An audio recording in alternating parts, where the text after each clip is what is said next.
This piglet is alive. My friends and I were driving past a pig farm when my friend Almira noticed something odd. So we stopped near this facility in Hamilton County, Iowa to further investigate. From the road, we could tell there was a massive pile of dead bodies. So I ran onto the property to get a closer look. There were 2 dumpsters overflowing with dead pigs and more piles of dead pigs on the ground. I could not believe what I uncovered next. There was a living piglet in this dead pile, covered in blood and shivering in the cold. I ran back to the car and shared my findings with my friends.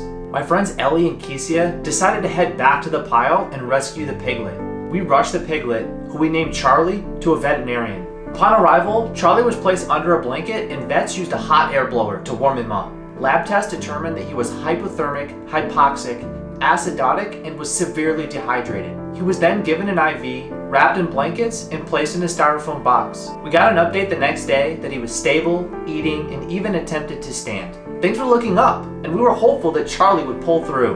Unfortunately, that was the last good update that we got from the vets. A couple days later, a CT scan showed that he had a displaced vertebrae, fractured ribs, a fractured jaw, a bruised lung, and a brain lesion.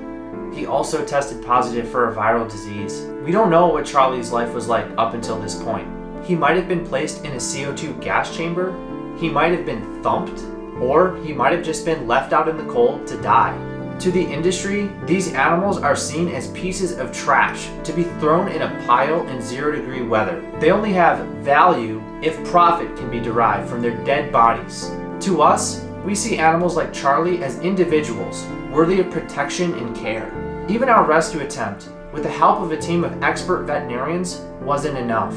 Charlie passed away 3 days after we found him. And we do take some comfort in the fact that he was warm and loved when he passed. While this is sad and depressing, the emotion I feel the most is anger. I'm angry at the system that treats animals like commodities. I'm angry at the pork industry that lobbies politicians and donates millions of dollars to their political campaigns. I'm angry at the police and the legal system that consistently ignore criminal animal cruelty and oftentimes work with the industry to repress activists, which is why I'm calling out Iowa Senator Ken Rosenboom.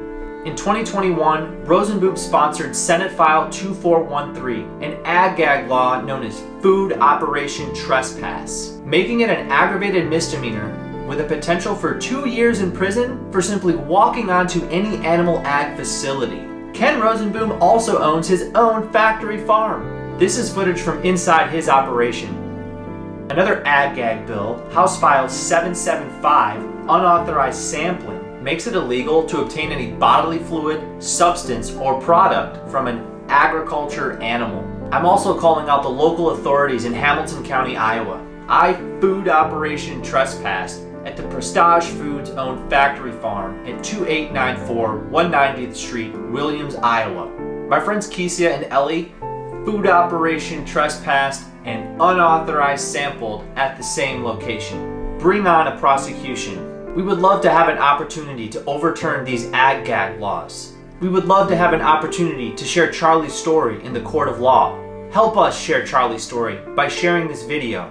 You can also sign our petition to support the right to rescue.